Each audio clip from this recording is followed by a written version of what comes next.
Bonjour à tous et bienvenue sur AideBTS-MCO. Comment est-ce que vous allez pouvoir faire un diagramme de Gantt très rapidement sur Excel, même si vous n'avez pas de logiciel à proprement parler pour faire des diagrammes de Gantt? Alors dans cette vidéo, on va voir trois choses. La première chose, c'est quels sont les deux types de Gantt qu'on peut tracer.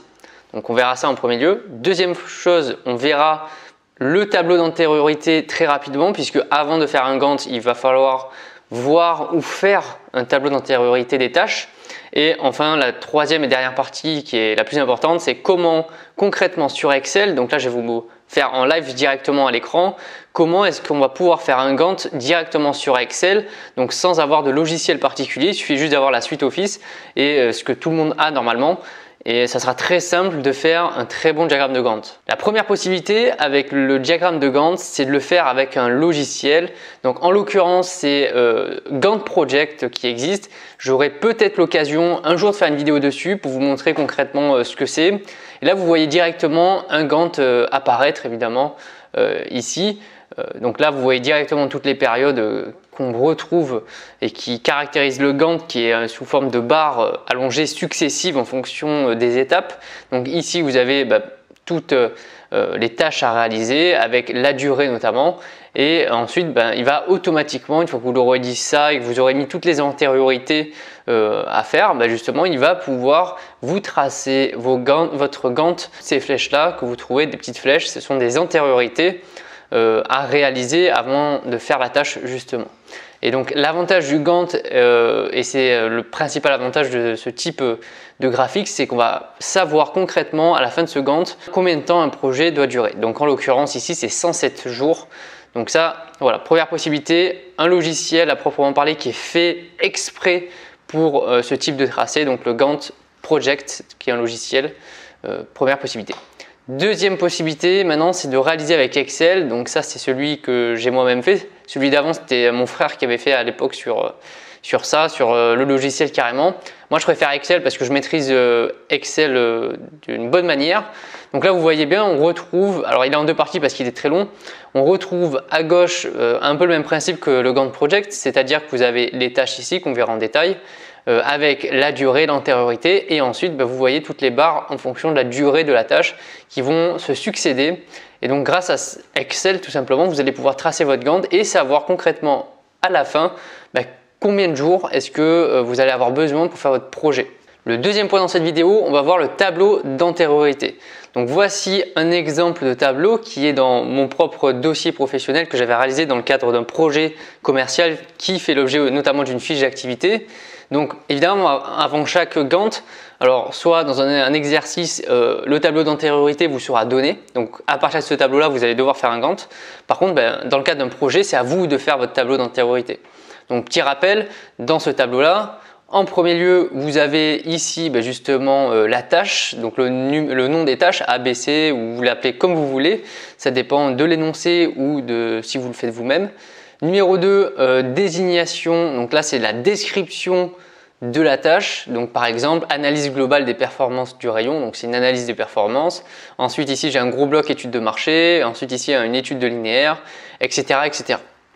Troisième point, les antériorités. Donc, quelle tâche doit être réalisée avant de pouvoir faire cette tâche? Donc, par exemple, la tâche B, pour pouvoir la réaliser, il va falloir avoir terminé la tâche A pour pouvoir le faire. Donc, pour ça qu'on a une antériorité en A si on va à la tâche numéro B.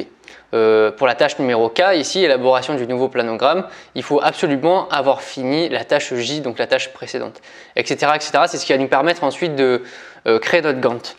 Et quatrième chose, la durée en jours ou en heures, ça dépend à quelle échelle vous voulez faire votre tableau, ou ça peut être en semaine ou en mois, ça dépend. Donc là, c'est vraiment la durée de la tâche, donc là c'est en jours. Donc le plus petit ratio, c'est 0,25 jours. Et sinon, ça monte jusqu'à 3 jours, même 10 jours pour cette tâche-là, qui est une recherche documentaire qui a pris beaucoup de temps. La première étape déjà sur Excel, après on verra un exemple directement sur Excel. Donc là vous avez votre feuille Excel. Donc au début tout simplement vous devez reprendre votre tableau d'antériorité, vous le retrouvez à ce niveau-là. Donc là c'est vraiment le Gantt que je vous ai montré un petit peu tout à l'heure. Donc là vous retrouvez le numéro des tâches. Vous retrouvez le numéro de tâche, ensuite la description, ensuite la durée de la tâche et ensuite bien sûr l'antériorité qui va vous servir à faire les différents liens entre toutes les barres que vous allez mettre dans votre Gantt.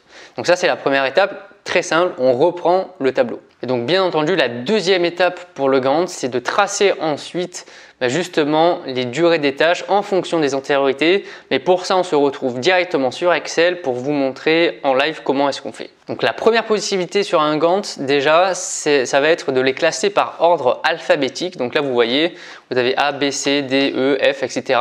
dans l'ordre alphabétique. Et la deuxième possibilité, c'est le deuxième Gantt que j'ai effectué ici, c'est de les classer en fonction de leur antériorité et donc de les classer en fonction de leur ordre de réalisation. Donc ça, c'est un peu plus complexe à faire. Celui-là est beaucoup plus simple puisque vous avez juste à mettre toutes les tâches dans l'ordre alphabétique et ensuite on va pouvoir tracer justement la durée des tâches. L'inconvénient, c'est que vous allez peut-être mal pouvoir voir, ça sera moins flagrant de voir toutes les antériorités et comment est-ce qu'elles vont s'organiser entre elles. Donc on va faire d'abord celui qui est alphabétique et après on fera par ordre des tâches, donc par antériorité. Vous verrez que là, ce sera beaucoup plus simple à le tracer. Bon, beaucoup plus compliqué au début à choisir dans quel ordre est-ce que ça va se faire. Par contre, une fois que vous avez déterminé tout ça, ça va très bien se faire. Donc après, vous n'avez plus qu'à mettre ici vos jours. Donc moi, chaque jour, enfin la plus petite séquence que j'ai, c'est 0,25 jours. Donc j'ai fait des cases de 0,25 jours. Donc ce qui correspond au jour 1 ici, jour 2, donc pareil, divisé en 4 à chaque fois. Donc là, 1,25, 1,5, 1,75, 2, 3 jours, 4 jours, 5 jours, 6 jours, 7 jours, 9 jours, 10, 11, etc. Vous faites autant de colonnes que vous en aurez besoin. Faites-en pas mal d'avance au cas où, mais après, bien sûr, une fois que vous avez fini votre Gantt, inutile d'aller à 50 jours si votre projet doit durer qu'une vingtaine de jours. Vous vous mettez dans la case numéro, donc la troisième ligne ici pour la numéro A en tâche, et vous avez juste tout simplement à reprendre. Donc comment est-ce que vous faites? Très simple. Là, la durée de la première tâche, c'est un seul jour, donc 4 séquences de 0,25 jours. Donc vous avez juste à sélectionner vous allez dans Accueil. Ici, vous avez qu'à remplir donc la couleur que vous voulez. Et on va faire jaune cette fois-ci. Donc là, vous remplissez. Donc là, vous avez déjà fait votre première ligne. Ensuite, la tâche numéro B, il faut avoir fini la tâche numéro A. Donc on va partir de la tâche numéro A ici. 0,5 jours, donc 2 séquences. Donc c'est très simple. L'étude de concurrence, c'est il faut avoir fait la tâche A. Donc ça dure 2 jours. Donc un jour, 2 jours. Et la tâche numéro D, elle dure 10 jours, il faut avoir fait la tâche numéro A. Donc pareil, l'antériorité tout simplement, il faut se mettre au bout de la tâche numéro A. Donc la tâche numéro A va au bout d'un jour, donc là on se met à ce niveau-là, après la tâche numéro A, puisqu'il y a l'antériorité. Et là, il faut faire 10 jours. Donc voilà, j'ai terminé ce premier tableau, comme vous avez pu le voir. Donc là, on a tout un alignement qui se fait. Et comme je disais justement, en problématique par rapport à cette façon de faire, la première qui est de classer par ordre alphabétique, le problème que l'on va avoir, c'est pas classé par antériorité, donc des fois il y a des antériorités qui sont différentes et les tâches ne sont pas forcément dans l'ordre alphabétique qu'elles vont arriver, donc vous allez vous retrouver avec un Gantt qui est assez bizarre en termes de forme. Maintenant, la deuxième possibilité, c'est de faire par ordre d'antériorité, donc à chaque fois, c'est déjà la première chose, c'est de classer en premier lieu toutes les tâches qui n'ont aucune antériorité. Donc dans notre exemple, il y a uniquement la tâche A, donc là qu'on va pouvoir directement tracer. Et ensuite, on va faire dans l'ordre. C'est-à-dire que à partir de la tâche A, on sait qu'on va regarder justement quelles sont toutes les tâches qui ont pour antériorité la tâche A. Donc en l'occurrence, il y a la C, mais pas que, il y a également la B et la D. Mais on va faire dans l'ordre. Donc à chaque fois qu'on va faire une tâche, on va se poser la question, est-ce qu'il y a une antériorité par rapport à cette tâche? Donc on va en numéro C, donc recherche documentaire. Son antériorité c'est A et donc ça fait 10 jours. Donc on va tracer 10 jours sur le tableur. Une fois qu'on a tracé la tâche numéro C, on va poser la question, quelles sont les tâches qui ont pour antériorité la tâche C? Et là vous en avez une, c'est la tâche E. Donc c'est parti, 0,25, on va mettre une seule fréquence. Ensuite, on va se poser la question, quelles sont les tâches qui ont pour antériorité E? Et donc, en l'occurrence, vous avez la tâche F, etc., etc. Donc, le but, c'est de fonctionner comme ça et d'avancer petit à petit. Et c'est comme ça que vous allez mettre dans votre ordre, justement, toutes les tâches. Donc il faut imaginer que là vous êtes en tâche F et que ça vous ne le voyez pas encore, ce qu'il y a dessous, tout ça vous ne le voyez pas parce que vous êtes en tâche F, et au fur et à mesure vous allez rajouter parce que vous allez toujours vous poser la question quelle est l'antériorité qui correspond à cette tâche. Donc par exemple pour la tâche F il faut rajouter 0,25 justement parce qu'elle a une antériorité, c'est E, donc on va mettre là. Ensuite on va se poser la question quelles sont les tâches qui ont l'antériorité F. Donc là vous avez la tâche G puisqu'elle a l'antériorité F. Donc c'est parti, vous allez de nouveau tracer dans l'ordre tout simplement des tâches qui vont être exécutées tout simplement. Après à un moment donné, vous allez arriver à une tâche où il n'y aura plus d'antériorité. Donc ce qui est le cas de la tâche X puisque après il n'y a plus aucune tâche qui aura l'antériorité. Enfin si, vous pouvez mettre Y qui est à ce niveau là. Donc vous allez arriver à un niveau où maintenant vous allez devoir traiter toutes les tâches que vous n'avez pas mises à la suite. Donc là vous voyez que par cette méthode là, quand vous faites cette méthode par ordre des tâches, là vous voyez que successivement il y a toutes les tâches qui vont naturellement se succéder ici. C'est ce qu'on appellera notamment le chemin critique, celui-là, puisque si jamais il y a une seule tâche qui a du retard, ça va avoir un impact sur la fin.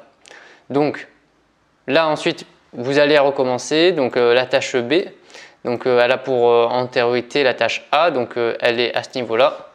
Pareil pour la tâche D, donc là ça sera un peu plus brouillon forcément à ce niveau-là.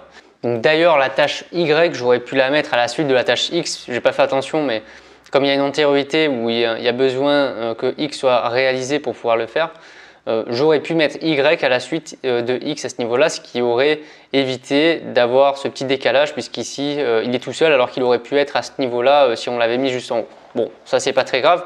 Le but c'est que maintenant vous allez pouvoir déterminer la durée justement maximale du projet, en tout cas minimale si jamais il n'y a aucun retard.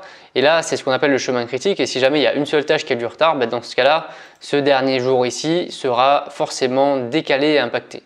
Alors que toutes les tâches qui sont en dessous ici, là vous voyez elles sont un peu éparpillées à l'intérieur puisqu'elles ont une certaine antériorité, mais en soi, si jamais elles ont du retard, ces tâches-là, elles n'auront aucun impact a priori sur la date maximale des totales du projet.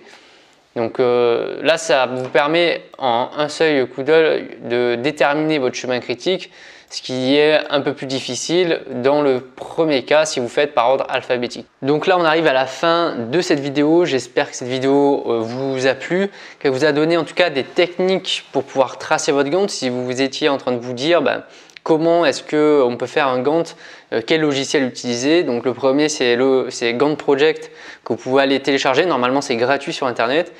Ou sinon un moyen très rapide également de faire, c'est avec Excel. Donc deux possibilités, soit vous le faites par ordre alphabétique, soit vous le faites par ordre d'antériorité.